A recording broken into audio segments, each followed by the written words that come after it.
കേരളത്തിലെ ആദ്യത്തെ ബാങ്ക് ഏതാണ്? കേരളത്തിലെ ആദ്യത്തെ ബാങ്കിൻ്റെ പേരാണ് നെടുങ്ങാടി ബാങ്ക്. കേരളത്തിൽ ഇതുവരെ ഉണ്ടായതിൽ ഏറ്റവും ദൈർഘ്യമുള്ള മന്ത്രിസഭ ഏതായിരുന്നു? 4-ാം മന്ത്രിസഭ സി അച്യുതമേനോൻ മന്ത്രിസഭ 1970 ഒക്ടോബർ 4 മുതൽ 1977 മാർച്ച് 25 വരെ. കേരളത്തിലെ ആദ്യത്തെ ഓപ്പൺ ജയിൽ എവിടെയാണ് തുടങ്ങിയത്? നെട്ടുകാൽത്തേരിയിലാണ് കേരളത്തിലെ ആദ്യത്തെ ഓപ്പൺ ജയിൽ തുടങ്ങിയത്. കേരളത്തിലെ ഒരേ ഒരു വനിതാ ജയിൽ എവിടെയാണ് സ്ഥിതി ചെയ്യുന്നത്? നെയ്യാറ്റിൻകര. ഏതാണ് കേരളത്തിലെ ഏറ്റവും വലിയ ജല കായികമേള? നെഹ്റു ട്രോഫി ജലോത്സവം. 7 സിസ്റ്റേഴ്സ് എന്ന പേരിൽ വിപണനം ചെയ്യപ്പെടുന്ന പാനീയങ്ങളിലെ മുഖ്യ ഘടകമേത്? നെല്ലിക്ക.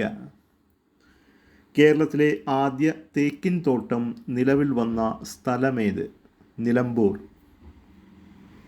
പാട്ടും സംഗീതവും ഉൾക്കൊള്ളിച്ച ആദ്യ മലയാള സിനിമയേത്? സിനിമയുടെ പേര് നിർമ്മല.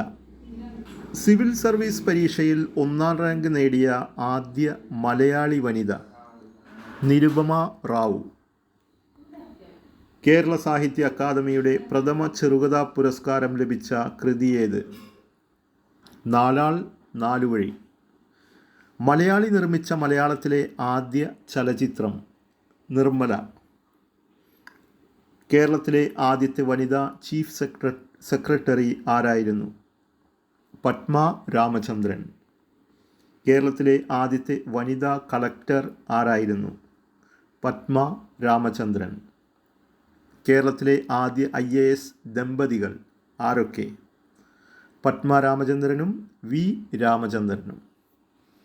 മലയാളത്തിലെ ആദ്യ 70mm ചിത്രം ഏതാണ്? പടയോട്ടം. സ്ഫടിക നിർമ്മാണത്തിനാവശ്യമായ മണൽ കേരളത്തിൽ എവിടെ നിന്നാണ് ലഭിക്കുന്നത്? പള്ളിപ്പുറം കടൽപ്പുറം. സ്ഥലം ചേർത്തല. മുൻ മന്ത്രി ആർ ബാലകൃഷ്ണപിള്ളയുടെ ആത്മകഥയ്ക്ക് നൽകിയിരിക്കുന്ന പേരെന്ത്? പ്രിസണർ. 1990. കേരളത്തിൽ ഏറ്റവും കൂടുതൽ അണക്കെട്ടുകളുള്ള നദിയേത്? പെരിയാർ. നെഹ്റു ട്രോഫി വള്ളംകളി നടക്കുന്നത് കേരളത്തിലെ ഏത് ജലാശയത്തിലാണ്? പുന്നമടക്കായലിൽ. കേരളത്തിലെ ഏറ്റവും വലിയ നദിയേത്? Periyar. Life line of Kerala എന്ന് വിശേഷിപ്പിക്കപ്പെടുന്ന നദിയേത്? പെരിയാർ.